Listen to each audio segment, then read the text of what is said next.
Close Sports Pulse, USA Today Sports NBA experts break down the key storylines heading into the Western Conference playoffs. USA Today Sports: could Golden State's run be over, or will it simply be put on pause? The Houston Rockets pose the biggest threat in years to the Warriors dynasty, and there could be a new finals representative from the Western Conference.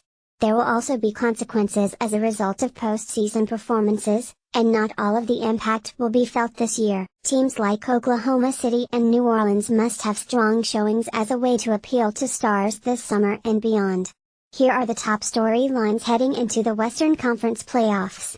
1. Will James Harden, Chris Paul and Rockets beat playoff demons? You know the stories that haunt the Rockets by now. Paul is widely considered one of the greatest point guards of all time. Yet the 9-time All-Star hasn't been able to reach the conference finals in 9 postseason tries. Harden is coming off the kind of playoff collapse in 2017 that tainted his otherwise spectacular season. He faded late in a Game 5 overtime loss to San Antonio in the second round, only to disappear almost completely in the series-ending Game 6 loss to the Kawhi Leonard-less Spurs. This is their first time taking on the playoff challenge together, and their time for redemption is now. What's more, Coach Mike D'Antoni is still in pursuit of his first title and would be the oldest coach, at 66, to win a championship. Golden State's would-be dynasty is entering fascinating territory, as a failed attempt at defending their title could inspire introspection as their San Francisco future nears. New arena opens in 2019-20, while Steph Curry is signed on his $201 million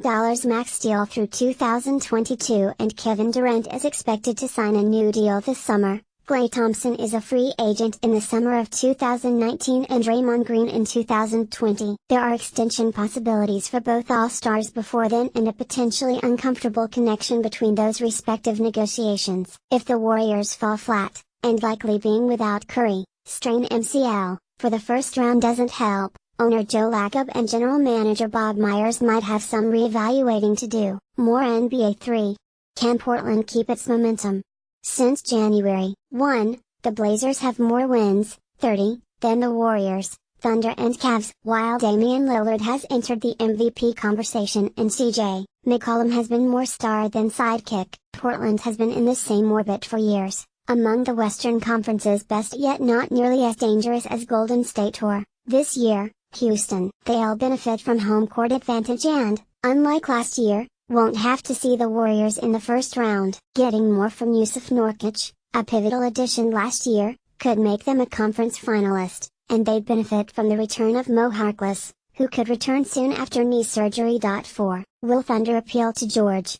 The Thunder might have the most at stake this postseason, and it's not dependent how far they go. The Thunder bet big on last summer's Paul George deal, hoping that surrounding him with reigning MVP Russell Westbrook, future Hall of Famer Carmelo Anthony and blossoming big man Steven Adams would be enough to entice him to stay in free agency. If you parse his words, it seems like the Thunder have made a favorable impression given that George has recently talked about recruiting others this offseason. It's not championship or bust, as he's said, but there is definitely pressure to survive the first round. 5. What does playoff Davis look like? Anthony Davis has been to the postseason one time since he was drafted in 2012. A 2-year postseason absence has done nothing but stir up conjecture that he'll eventually look for greener pastures when he becomes a free agent in 2021. In the here and now, the Pelicans have to appeal to free agent DeMarcus Cousins, who ruptured his Achilles in January, officially putting the burden on making the postseason on Davis. Since the injury, Davis has led the NBA in scoring, 30.1, is 6th in rebounds, 12.0, and is 1st in blocks, 3.1. Now that the Pelicans have made the playoffs, they must prove if they have any staying power. 6. Does LaMarcus want the spotlight? It's hard to forget Greg Popovich's pointed criticism of Aldridge during last year's conference finals against Golden State. Popovich accused Aldridge of being timid, and though he was trying to inspire him, the move backfired. After a trade request and some honest dialogue, Aldridge felt comfortable enough to not only sign an extension with the Spurs, but also to embrace his role as the offensive fulcrum. This postseason, likely without Kawhi Leonard, Aldridge must prove he can be trusted and show that last year's career-low postseason averages were an aberration. Follow USA Today Sports' Sam Amick and Michael Singer on Twitter.